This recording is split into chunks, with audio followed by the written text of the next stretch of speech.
खूपच मला इथं आल्यानंतरच खूप ऊर्जा मिळाली बरं का तुमच्याकडून. त्याबद्दल मी सर्वांचं पहिल्यांदा तुमचं अभिनंदन पण करतो. आणि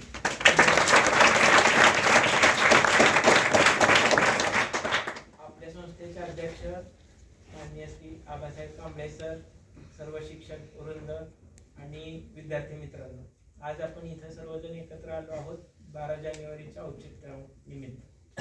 12 जानेवारी आजचा दिवस खूप महत्वाचा आहे. आज 2 महान व्यक्तींचा जन्मदिवस आहे. 2 कुठल्या महान व्यक्ती आहेत ते मॅडमनी आत्ताच सांगितलं. एक आहे संस्कार घडवणारी महान आई, जिनं आपल्या शिवरायांना घडवलं, आणि म्हणून आज आपण इथं आपल्या देशाचा सन्मान, राष्ट्राभिमान, जे काही आपल्याला इन्स्पिरेशनल आहे, जे काही आपली ऊर्जा वाढवणार आहे, अशा महान व्यक्तीच्या म्हणजे त्यांच्या संस्काराच्या खाली आपण इथं मोठे होत आहोत, या महाराष्ट्र भूमीत मोठे होत आहोत. तर जिजाऊंचा आज जन्मदिवस आहे. आणि दुसरं आहे एक घडवणारी आई, आणि दुसरं आहे ज्यांनी आपल्याला राष्ट्राचा अभिमान कसा असावा आणि अभिमान कसा आपला वृद्धिंगत केला पाहिजे, हे केवळ भारतातच नाही तर पूर्ण जगाला समजावून सांगणारे, पूर्ण जगासमोर त्याचं उद्बोधन करणारे आपले स्वामी विवेकानंद यांचा जन्मदिवस. तर आज राष्ट्रीय युवा दिन म्हणून आपण हा दिवस साजरा करतो. राष्ट्रीय युवा दिनच म्हणून का साजरा करतो? आपल्याकडे तर महान पुरुषांची काही कमी नाही आहे. खूप महान पुरुष आपल्याकडे होऊन गेले. नावं काढली तर बाबासाहेब आंबेडकर आहेत, अहिल्यादेवी होळकर आहेत, त्यानंतर पेशवे आहेत, त्यानंतर आपले वीर सावरकर आहेत, असे लोकमान्य बाळ गंगाधर टिळक आहेत, दादा लजपतराय आहेत, खूप खूप महात्मा गांधीजी आहेत. अशी कितीतरी नावं आपण सांगू शकतो. पण स्वामी विवेकानंदांचंच राष्ट्रीय युवा दिन म्हणून आपण का साजरा करतो? तर स्वामी विवेकानंदांना एक प्रचंड आवड होती की त्यांना माहिती होतं की ही युवा शक्ती जी आहे तीच माझ्या राज्याला, माझ्या राष्ट्राला, माझ्या पूर्ण ह्या विश्वाला एक चांगली दिशा देऊ शकते. याचा प्रचंड मोठा आत्मविश्वास स्वामी विवेकानंदांच्या मनामध्ये होता. म्हणूनच हा दिवस आपण आपल्या संपूर्ण भारतामध्ये राष्ट्रीय युवा दिन म्हणून साजरा करतो. आणि दुसरे एक आहे की 25 डिसेंबर ते 12 जानेवारी हा आपण समर्थ भारत पर्व म्हणून पण साजरा करतो. समर्थ भारत पर्व की भारताचं सामर्थ्य आपल्याला वाढवता येण्यासाठी आपल्याला जे जे काही करायचं आहे ते साधारणपणे ह्या 8, 10, 12 दिवसांमध्ये आपण ह्या 15, 16, 17 दिवसांचा जो कालावधी आहे ह्याच्यामध्ये आपण प्रत्येक जण निरपेक्ष वृत्तीनं, म्हणजे मला काय मिळेल ह्या आशा आकांक्षा सोडून थोडा तर काय होईना वेळ काढून आपल्या दिनचर्येमध्ये आपण प्रचंड व्यस्त असतो, प्रत्येक जण खूप व्यस्त असतो, त्यातूनही आपण वेळ काढून हे समर्थ भारत पर्व साजरा करत असतो. त्याची सांगता 12 जानेवारीला आपण करतो. तसं तर हे दैनंदिन करण्याचंच कर्म आहे. एक दिवस समर्थ भारत पर्व ह्या 15-16 दिवसात केलं म्हणून झालं नाही. आपल्यासाठी समर्थ भारत पर्व हे कंटिन्युअस आहे. पण तरी पण विशेषत्वाने काहीतरी करावं म्हणून समर्थ भारत पर्व ह्या टायटल खाली मी आता स्वतः मला राष्ट्रीय स्वयंसेवक संघाकडून अशी वारंवार संधी मिळत असते की तुम्ही या शाळेत जा, त्या शाळेत जा, तिथं मुलांशी संवाद साधा आणि राष्ट्र प्रेरणेचा, राष्ट्रभक्तीचा आपला विचार मुलांसमोर मांडायचा आहे. हे आपण सर्वांनी एक सुसंवाद आपला साधायचा आहे. तर आपण काय करूया, आता स्वामी विवेकानंदांच्या जीवनाविषयी थोडक्यात जाणून घेऊया. मॅडमने सांगितल्याप्रमाणे 12 जानेवारी 1863 हा दिवस होता ज्या दिवशी स्वामी विवेकानंदांचा जन्म झाला. त्यांच्या वडिलांचं नाव विश्वनाथ आणि आईचं नाव भुवनेश्वरी असं होतं. तर ह्या वडील त्यांचे कायदे पंडित, म्हणजे कोलकात्याच्या हायकोर्टामध्ये वकिली करायचे. कायद्याचं प्रचंड ज्ञान त्यांच्या वडिलांना होतं. आई ही धार्मिक प्रवृत्तीची होती. भुवनेश्वरी देवी ह्या धार्मिक प्रवृत्तीच्या होत्या. जशा आपल्या जिजाऊंनी संस्कार शिवरायांवरती केले, लहानपणापासून त्यांना आपल्या धर्माचं शिक्षण दिलं, आपल्या संस्कृतीचं शिक्षण दिलं, आपण काय केलं पाहिजे, काय नाही केलं पाहिजे, कुठं आपल्याला आपल्या शारीरिक बौद्धिक मानसिक विकास आपला कसा केला पाहिजे, या प्रत्येक गोष्टीवरती जसं जिजाऊंनी केलं तसं स्वामी विवेकानंदांवरती पण संस्कार, त्यांच्या आईचे खूप मोठे संस्कार घडले. त्यांनी लहानपणापासून त्याच्या मुलाला धार्मिक कथा सांगितल्या. त्यानंतर त्यातून आपल्या राष्ट्रनिर्मितीचं कार्य कसं घडेल या दृष्टिकोनातून त्यांच्या आईने त्यांना शिक्षण द्यायला सुरुवात केली होती. ती 10 भावंड होती एका कुटुंबामध्ये, प्रचंड मोठं आणि सधन कुटुंब ते होतं. त्यानंतर स्वामी विवेकानंद हे अतिशय जिज्ञासू, अतिशय विज्ञानवादी आणि प्रचंड एनर्जेटिक अशा प्रकारचं. आता बालपणामध्ये मुलं किती खेळतात, किती उड्या मारतात प्रचंड, तर तसंच स्वामी विवेकानंदांचं पण आपल्याला असे मनामध्ये विचार येतात की देव कुणाला दिसलाय का, खरा देव आहे का, आपण मूर्तीपूजा का करतो, अशा प्रकारचे अतिशय रहस्यमयी असणारे काही विचार त्यांच्या मनामध्ये सातत्याने येत असायचे. तर या शोधातून त्यांना रामकृष्ण परमहंस यांची योगायोगाने भेट झाली. रामकृष्ण परमहंस आपल्या सर्वांना माहिती आहे, स्वामी विवेकानंदांचे गुरु होते. 1881 साली पहिली भेट त्यांची रामकृष्ण परमहंसाशी. पुजारी अशा स्वरूपाचा आणि वैदिक धर्माचा अभ्यास असणारे असे ते गुरु होते. पण रामकृष्ण परमहंसाकडे गेल्यानंतर सुद्धा स्वामी विवेकानंदाला असं कधी वाटलं नाही की मी यांना गुरु म्हणून स्वीकार करणार. असं काही नसताना ते सहजपणे त्यांच्याजवळ जायचे. पण रामकृष्ण परमहंसाचा स्वभाव अतिशय प्रेमळ होता.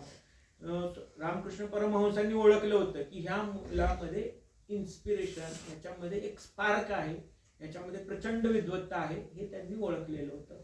आता आपण तुम्ही समोर बसला आहात, प्रत्येक मुलामध्ये काही ना काही एक इंडिव्हिज्युअल कपॅसिटी आहे, प्रत्येकामध्ये एक वेगळी क्षमता आहे, प्रत्येक जण महान आहे असा विचार आपल्या तत्वज्ञानाचा, भारतीय तत्वज्ञानाचाच आहे.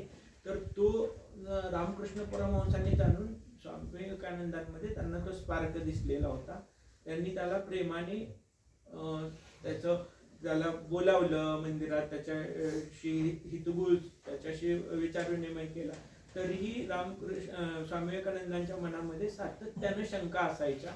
त्या शंकांचं निरसन ते गुरुकडे प्रश्न विचारायचे.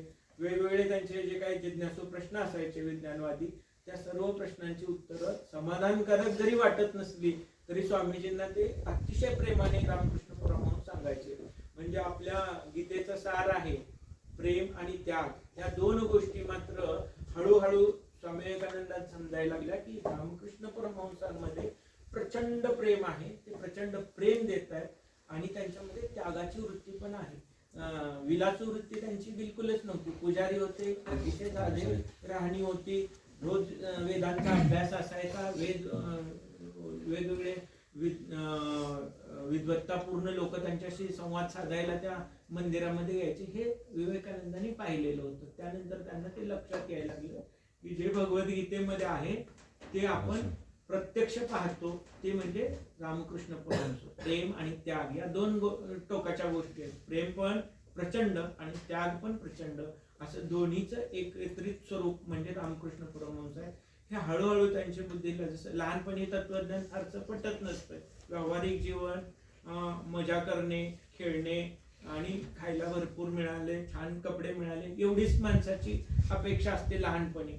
जसं मुलगा मोठा व्हायला लागतो, मुलं मोठी व्हायला लागतात, तसतसं त्यांना समाज, त्यानंतर समाजासाठी आवश्यक असणाऱ्या गोष्टी, आपलं स्वतःचं उत्कर्ष कसा होईल, माझा आत्मिक विकास कसा होईल, माझा बौद्धिक विकास कसा होईल, ह्या आपल्या हळूहळू गोष्टी जसं 9वी 10वी 11वी 12वी आपण जायला लागतो तर त्या काळात ते व्हायला लागतात. 19व्या वर्षी त्यांची पहिली भेट झालेली होती. 1886ला तर त्यांचं रामकृष्ण परमहंसाचा देहावसान झालं. 16 ऑगस्ट 1886 रोजी रामकृष्ण परमहंस. तर ह्या 5-6 वर्षाच्या कालावधीमध्ये मात्र स्वामी विवेकानंदांना रामकृष्ण परमहंसांकडून खूप वेदांचा अभ्यास, सर्व ज्ञान हे खूप प्राप्त झालं त्यांना. आणि मग रामकृष्ण परमहंस गेल्यानंतर त्यांनी रामकृष्ण परमहंसांनी त्यांना असा संदेश दिला होता की तुला फक्त स्वतःसाठी जगायचं नसून आपल्या संपूर्ण राष्ट्रासाठी जगायचं आहे. त्या राष्ट्राचं हित कशामध्ये आहे हे तुला पाहायचं आहे, हे सांगितलेलं होतं. मग त्याचा त्यांनी विकास करण्यासाठी संपूर्ण भारत भ्रमण स्वामीजींनी पहिल्यांदा केलं. ज्यावेळेस रामकृष्ण परमहंसांचं निधन झालं त्यानंतर वर्ष 2000 म्हणजे साधारणतः 1888ला त्यांनी संपूर्ण भारत भ्रमण करायचं सुरुवात केली. म्हणजे सुरुवात त्यांनी हिमालयापासून पूर्ण आपलं दक्षिणेपर्यंत त्यांचा प्रवास, पूर्व पश्चिम मुंबई प्रांतातून सुद्धा त्यांचा प्रवास झाला. असं करत करत करत ते 25 डिसेंबर 1892 रोजी, साधारणपणे 3-3.5 वर्ष ह्याच्यामध्ये कालावधी गेला त्यांचा. 1825 डिसेंबरला ते कन्याकुमारीला पोहोचले आणि तिथं पोहोच जाऊन तो जो आता शिलान्यास आहे किंवा ते स्मारक जे आहे सध्या स्वामी विवेकानंदांचं, त्या स्मारकाच्या ठिकाणी म्हणजे त्यावेळेस तिथे दगडच होते, त्या दगडांवरती जाऊन 3 दिवस अखंड ध्यान केलं. अखंड ध्यान केल्यानंतर त्यांना असा अनुभव झाला की आता मला माझ्या राष्ट्राच्या उत्थानासाठी मला संपूर्ण जग पण फिरलं पाहिजे. माझ्या देशात काय आहे आणि जगात काय आहे या दोन्हीचं तुलनात्मक माझा अभ्यास झाला पाहिजे आणि मगच मी माझ्या देशाच्या हितासाठी प्रयत्न करीन असं त्यांना साक्षात्कार झाला. आणि म्हणून आपण 25 डिसेंबर ते 12 जानेवारी ह्या 2 महत्वाच्या घटना आहेत की त्या 3 दिवसाच्या ध्यानातून त्यांना काहीतरी आत्मसाक्षात्कार झाला आणि पुढचं त्यांच्या जीवनाची दिशा ठरली. तर ते 25 डिसेंबर ते 12 जानेवारी म्हणून समर्थ भारत पर्व करतो आपण, ते साजरं करतो. तर त्यानंतर मग त्यांनी असं ठरवलं की मला बाहेर गेलं पाहिजे. मग ते प्रवास करत करत करत तमिळनाडूमध्ये असताना तिथं काही लोकांशी चर्चा झाल्यानंतर त्यांना असं समजलं की 18 सप्टेंबर 1893ला शिकागोमध्ये एक धर्म परिषद होणार आहे आणि त्या धर्म परिषदेमध्ये आपण आपल्या हिंदू धर्माचं तत्वज्ञान जाऊन तिथं मांडलं पाहिजे. त्या जागतिक प्लॅटफॉर्मवरती, जागतिक व्यासपीठावरती जर आपण आपलं तत्वज्ञान मांडलं, आणि त्यांना ते खात्री तर झालेलीच होती स्वामीजींना की माझ्या देशाचं तत्वज्ञान, माझ्या देशाची संस्कृती ही प्रचंड महान आहे.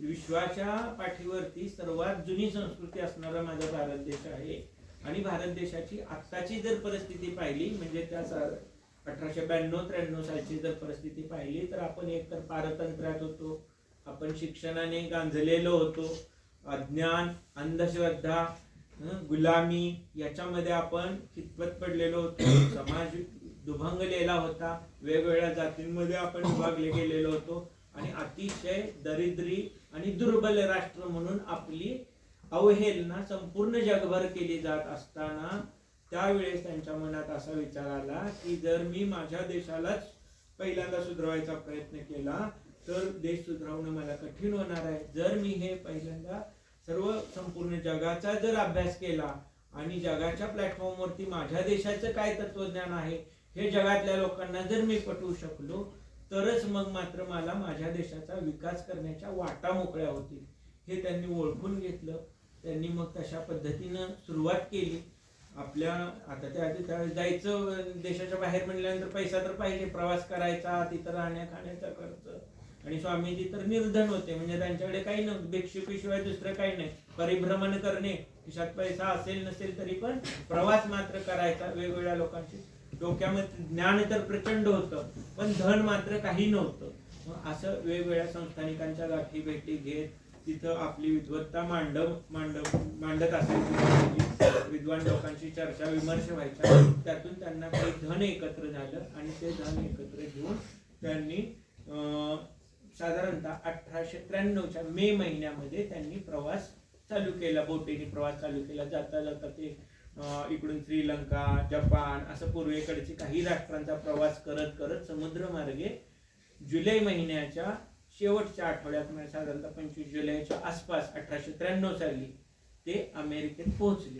अमेरिकेत पोहोचल्यानंतर तिथं त्यावेळेस ते सप्टेंबरमध्ये तर धर्म परिषद होणार होती आणि हे तर पोहोचले जुलै, ऑगस्ट आणि सप्टेंबर म्हणजे साधारणतः 1.5 ते 2 महिने हे आधीच जाऊन पोहोचले. म्हणजे एवढं काही त्यावेळेस सुविधा नव्हत्या, तर पोहोचायचं म्हणून निघाले होते आणि प्रवास करत ते जुलैमध्ये पोहोचले. तिथं प्रचंड थंडी होती, राहायला काही व्यवस्था नव्हती, जवळ पैसा कमी, प्रचंड हालाकीचं. रात्र त्या गाडीच्या डब्यातच झोपायचं, एकच त्यांच्याकडे ब्लँकेट असायचं, तेच गुंडाळून -10, -12 असं -10 आणि 12 अंश सेल्सिअस तापमान असायचं. आज आपल्याकडे 12-13 डिग्री सेल्सिअसलाच आपल्याला थंडी वाजते. -12 आणि -13 डिग्री सेल्सिअसला त्यांचे काय हाल झाले असतील आणि त्यांना प्रचंड शारीरिक त्रास किती झाला असेल. खिशात पैसा नव्हता, काही खायला मिळत नव्हतं, जे मिळेल ते भीक मागून खाण्याची भिक्षुकीच करायचे ना ते. तिथेही त्यांनी काही भिक्षुकी केली. तर असं करत करत त्यांनी दिवस काढत असताना एक दिवस तिथल्या एका सधन महिलेशी त्यांची ओळख झाली. त्या महिलेने ओळखलं, ती बिचारी खूप सुशिक्षित होती आणि तिने ओळखलं की हा खूप ज्ञानी पुरुष आहे आणि यांना आपल्याला धर्म परिषदेमध्ये स्थान मिळवून दिलं पाहिजे. हे त्यासाठी आलेत, परंतु यांच्याकडे साधन सुविधांची कमतरता असल्यामुळे हे भरकटलेले आहेत. तर तिने मग त्यांना कसं तरी राहण्याची व्यवस्था केली. फार्म हाऊस असतं ना, त्याच्यामध्ये जे गाडी पार्क करायला एखादी खोली असते त्यांच्याकडे, तर ती एका श्रीमंत कुटुंबातली होती. तिने त्यांना तिथं राहायला जागा दिली किंवा स्वामीजी तुम्ही इथं राहा, खाण्यापिण्याचा आम्ही तुम्हाला पुरवू आणि तुम्ही तुमचा अभ्यास चालू ठेवा. काही लोक माझ्याकडे येतात, मी त्यांची भेट घालून देईन तुमची, आणि तुमची प्रचंड विद्वत्ता आहे त्याबद्दल तर मला माझ्या मनामध्ये यात किंचितही शंका नाही. प्रचंड विद्वान व्यक्ती होते स्वामीजी आणि तिलाही त्यांची खात्री होती की हा एक भयंकर संन्यासी आणि अतिशय अभ्यासू व्यक्ती आहे, त्यांना आपण आश्रय दिला पाहिजे, त्याची खात्री तिला होती. त्यामुळे त्यांनी स्वामीजींना आश्रय दिला आणि त्यानंतर मग ते प्रोफेसर राईट म्हणून होते, त्यांच्याशी त्यांची भेट घालून दिली, जेणेकरून स्वामीजींना तिथे जागतिक धर्म परिषदेमध्ये प्रवेश मिळावा. कारण की त्याचं जे काही तिथं प्रतिनिधित्व करायचे पण काही अर्ज करणं, त्याचं काही इकडून शिफारस पत्र देणं, अशा काही गोष्टी होत्या. म्हणजे लिगल काही फॉर्मॅलिटीज कम्प्लीट करणं गरजेचं होतं. ते स्वामीजींकडून कुठेही केलं गेलेलं नव्हतं पूर्वी. मग ते प्रोफेसर राईट यांची भेट झाली, त्यांच्याशी स्वामीजींचा संवाद झाला. तिथं त्यांना स्वामीजींबद्दल आदर निर्माण झाला आणि मग त्यांनी शिकागोच्या धर्म परिषदेसाठी स्वामीजींना प्रवेश देण्याची हमी दिली. मग अशा रीतीने स्वामीजींचा प्रवेश झाला. शेवटी 11 सप्टेंबर 1893 दिवस उजाडला. स्वामीजी त्या सभागृहामध्ये गेले धर्म परिषदेच्या. साधारणतः 6-7 हजार तिथं लोक होते. अशा ठिकाणी स्वामीजी पोहोचले. वेगवेगळ्या राष्ट्रातून, वेगवेगळ्या देशातून, वेगवेगळ्या धर्माची लोक, मग बौद्ध असेल, जैन असेल, आर्य समाज असेल, तर वेगवेगळ्या समाजाचे, ख्रिश्चन असेल, ईसाई असेल, शीख असेल, अशा सर्व धर्मगुरू तिथे, कॅथॉलिक असतील, प्रोटेस्टंट ख्रिश्चन धर्माचे होते, असे यहुदी होते, अशा सर्व धर्माची लोक तिथं प्रतिनिधित्व करण्यासाठी प्रचंड अभ्यास करून यांच्या आधीच उपस्थित होते. स्वामीजींना स्वतःबद्दल थोडासा ते पाहून असं वाटलं की माझी तर काहीच तयारी नाही आहे, मी कसं काय बोलेन. पण शेवटी दिवसभर त्यांनी आपली स्वतःची वेळ टाळत नेली. शेवटची म्हणजे संध्याकाळच्या 5-6 वाजता आता सत्र संपणार होतं पहिल्या दिवशीचं. तर त्यावेळेस त्या आयोजकांनी सांगितले की स्वामीजी आता जर तुम्ही नाही बोललात तर तुम्हाला पुन्हा बोलण्याची संधी मिळणार नाही. त्यावेळेस स्वामीजी उभा राहिले. पहिल्यांदा त्यांनी मनोमन आपल्या शारदा देवीला नमस्कार केला की देवी आता तूच माझ्या पाठीशी उभे राहा, मी आता बोलणार आहे. तर स्वामीजी गेले, डायसवरती उभे राहिले. पहिल्यांदाच त्यांचा शब्द होता my brothers and sisters of America. या 2 शब्दांनी माझ्या बंधू आणि भगिनींनो, अमेरिकेच्या बंधू आणि भगिनींनो, हे 2च शब्द ऐकल्यानंतर साधारणपणे त्या सभागृहातले जे काही 6-7 हजार ऑडियन्स होते, प्रेक्षक होते, श्रोते होते, ते सर्व उभे राहिले आणि टाळ्यांचा कडकडाट 2 मिनिट कंटिन्युअस टाळ्यांचा कडकडाट चालू होता. कारण त्या लोकांनी ओळखलं की भारताचा एक माणूस येतोय आणि तो माझ्या अमेरिकेच्या बंधू आणि भगिनींनो अशी सुरुवात करतोय. जसं की पूर्वी सगळ्या लोकांनी ladies and gentleman of America अशी सुरुवात केलेली होती, पण स्वामीजींनी सुरुवात केली की माझ्या बंधू आणि भगिनींनो. जी स्वामीजींनी वेगळं काही नव्हतं केलं. स्वामीजींना कळलं नाही की लोक एवढी टाळ्या का वाजवायला लागलेत. तर त्यांच्या पुन्हा लक्षात आलं की त्यांनी पुनरावलोकन केल्यानंतर की बंधू आणि भगिनींनो ह्या शब्दामध्ये खूप मोठा गर्भित अर्थ आहे की बाबा त्यांची इतकी आत्मीयता, त्यांनी नातंच जोडलं लोकांशी. लेडीज अँड जेंटलमॅन असं न बोलता त्यांनी स्वतःचं नातं त्या लोकांशी जोडलं. किती हजारो किलोमीटर दूर जाऊन त्यांनी एका 2 शब्दांनी नातं जोडलं आणि सांगितलं की बाबा मी अशा देशातून येतोय की जो देश जगातील सर्वात जुनी संस्कृती आहे आणि आमच्या देशामध्ये कुठल्याही धर्माला विशिष्ट असं स्थान नाहीये, तर आपण सर्वजण एकाच ईश्वराचे सेवक आहोत, एकाच ईश्वराकडे जाणारे. असं आपले मार्ग जरी अनेक वेगवेगळे असले त्यांनी त्या भगवद्गीतेमधला एक श्लोक पण सांगितला होता की ज्याप्रमाणे नद्या विविध स्थानावरून उगम पावतात, काही नद्या छोट्या असतात, काही नद्या मोठ्या असतात, त्या सर्व एकत्रितपणे समुद्राला जाऊन मिळतात, त्याप्रमाणे आपण सर्व धर्म जे आहोत, वेगवेगळ्या धर्माचे जे आहोत, काहींची संख्या कमी असेल, काहींची संख्या जास्त असेल, पण आपण सर्व एकाच परमेश्वराकडे जाणारे आहोत. ही शिकवण माझा देश प्रचंड जुन्या काळापासून आमचा देश शिकवण देत आहे. म्हणजे अनेकतातून एकतेकडे, विविधतेतून एकतेकडे जाणारा, अशी शिकवण देणारा माझा देश आहे आणि मी त्या देशाचं प्रतिनिधित्व तुमच्या समोर करण्यासाठी आलेलो आहे. आणि आमच्याकडे वसुधैव कुटुंबकम हीच संकल्पना आहे. हा मुस्लिम आहे, हा ख्रिश्चन आहे, हा सिख आहे, हा ईसाई आहे, हा हिंदू आहे, असं नसून जरी प्रार्थना पद्धती वेगवेगळ्या असल्या तरी पण आपला विचार एक आहे असं सांगणारा माझा धर्म आहे. माझा धर्म असा नाही की अशाच पद्धतीने पूजा केली पाहिजे, अशाच पद्धतीने प्रार्थना केली पाहिजे, ह्याच दिवशी केली पाहिजे, ह्या दिवशी नाही केली पाहिजे, असं कुठलंही बंधन न ठेवणारा माझा धर्म आहे आणि सर्वांना घेऊन चालणारा आहे. दीन दलित दुबळ्यांना सर्वांना घेऊन चालणारा माझा धर्म आहे. अशी शिकवण माझ्या धर्माची आहे आणि मी त्या देशाचं, त्या धर्माचं प्रतिनिधित्व करण्यासाठी आपल्या समोर उभा आहे. तर माझं सांगणं जगाला एकच आहे की वसुधैव कुटुंबकम ही कुठेही विश्वबंधुतेची जी संकल्पना आहे तो मांडणारा आपल्या भारत देशाची संस्कृती आहे. त्या भारत देशाच्या संस्कृतीचा गवगवा मग त्यानंतर दुसऱ्या दिवशी सर्व वर्तमानपत्रांमध्ये अमेरिकेच्या किंवा युरोपच्या की स्वामीजी म्हणजे वसुधैव कुटुंबकम, विश्वबंधुत्वाची संकल्पना मांडणारा एकमेव देश म्हणजे भारत देश आणि त्याचं प्रतिनिधित्व स्वामी विवेकानंद करत आहेत. अशा प्रकारचे सर्व वर्तमानपत्रांमध्ये बातम्या आल्यानंतर मग मात्र स्वामीजींच्या जीवनाला कलाटणी मिळाली. दुसऱ्या दिवशीपासून त्यांचे अनेक फॉलोअर्स निर्माण झाले. तिथं त्यांच्याकडे संवादासाठी यायचे, त्यांची भेट घेण्यासाठी यायचे. त्या लोकांना आदर्श कळला की बाबा भारताचं काय संकल्पना आहे, भारताची काय संस्कृती आहे ही त्यांनी दाखवली. त्यानंतर साधारणपणे 1893 ते 1898 4-4.5 वर्ष स्वामीजींचा प्रवास पाश्चिमात्य राष्ट्रांमध्येच झाला. पाश्चिमात्य राष्ट्रांना कधी त्यांची हेटाळणी स्वामीजींनी केली नाही. तर तिथेही त्यांना त्रास देणारे खूप जण होते. जसे भारतात पण त्रास दिला जायचा तसे स्वामीजींना तिथेही त्रास भरपूर दिला गेला.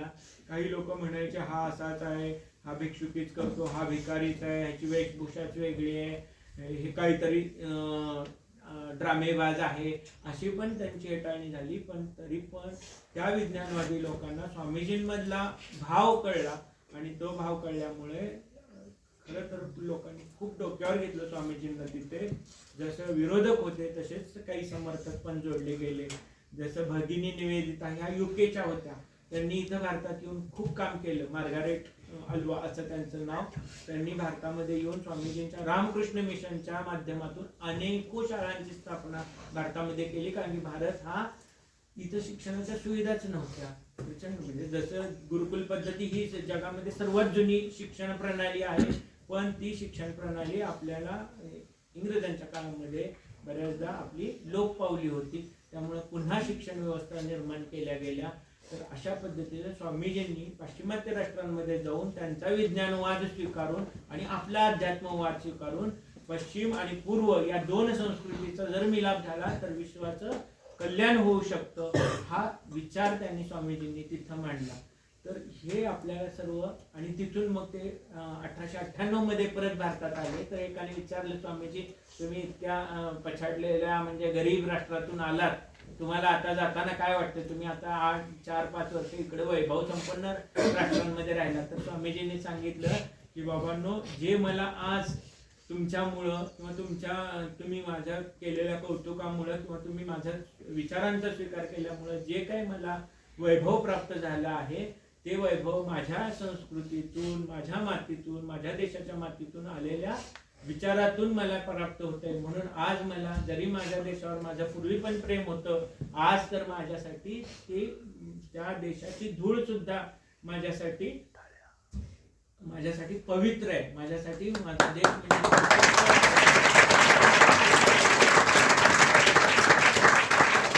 पद्धतीचा विचार स्वामीजींनी मांडला. मला मगाशी सरांशी बोलताना कळलं की ज्यावेळेस तुमची सिंहगडला सहल गेली होती आणि तानाजी मालुसरे यांनी जिथून बाबा चढाई केली होती, अशा ठिकाणी जाऊन आपले काही विद्यार्थीगण म्हणजे भावावेश झाले होते की त्यांना त्या दगडाला स्पर्श करावा, तिथली माती त्यांनी मुलांनी घेतली. म्हणजे ही जी आत्मीयता आहे ना, हा जो संस्कार आहे, हा संस्कार देणारी आपली भूमी आहे. तर स्वामीजींच्या जीवनातून तिथून 1898 साली स्वामीजींनी परत आल्यानंतर 4 वर्ष अविरत पुन्हा एकदा भारत भ्रमण केलं. वेगवेगळ्या ठिकाणी जाऊन भारताच्या गुणांचा तर उत्कर्ष स्वामीजींनी केलाच, पण जिथं जिथं दोष आहेत, जिथं जिथं आपल्या चुका होतात, त्या चुका स्वामीजींनी सर्व संस्थानिकांच्या सर्व ठिकाणी जिथं जिथं गेले तिथं तिथं दोषांचा सुद्धा पाडा वाचला की आपल्या इथं चुकतंय, इथं सुधार करणं गरजेचं आहे. असं स्वामीजींचं एक वाक्य पण तुम्ही कदाचित ऐकून असाल की गीता वाचण्याच्या अगोदर 2 तास ग्राउंडवरती फुटबॉल खेळा, म्हणजे तुमच्या शारीरिक बल वाढवा. जे समर्थ रामदासांनी सांगितलं होतं की बलोपासना ही अत्यंत महत्वाची आहे. स्वामीजींचं म्हणणंही सेम होतं की आधी तुमची शारीरिक जी काही क्षमता आहे ती प्रचंड तुमची मजबूत झाली पाहिजे. जी आता तुमच्या ग्राउंडवरती सुद्धा तुमच्याकडे पाहून सुद्धा मला वाटतं की तुमच्या शारीरिक प्रचंड क्षमता वाढवण्याचा प्रयत्न इथं शाळेमध्ये केला जातो आणि त्या वाढवणं आपल्याला गरजेचंच आहे. 4, 5, 6 प्रकारच्या शिक्षण घेत असताना आपल्याकडे संस्कार एवढे काय, शारीरिक आपला विकास झाला पाहिजे, आपला मानसिक विकास झाला पाहिजे, आपला बौद्धिक विकास झाला पाहिजे, भावनिक विकास झाला पाहिजे, सामाजिक विकास आणि सांस्कृतिक विकास, अशा 6 प्रकारच्या क्षेत्रातून आपलं शिक्षण हे परिपूर्ण होत असतं. शारीरिक, मानसिक, बौद्धिक, त्यानंतर भावनिक विकास, त्यानंतर सामाजिक विकास आणि सांस्कृतिक विकास, असं हे परिपूर्ण शिक्षण आपल्या संस्थेमध्ये दिलं जातंय.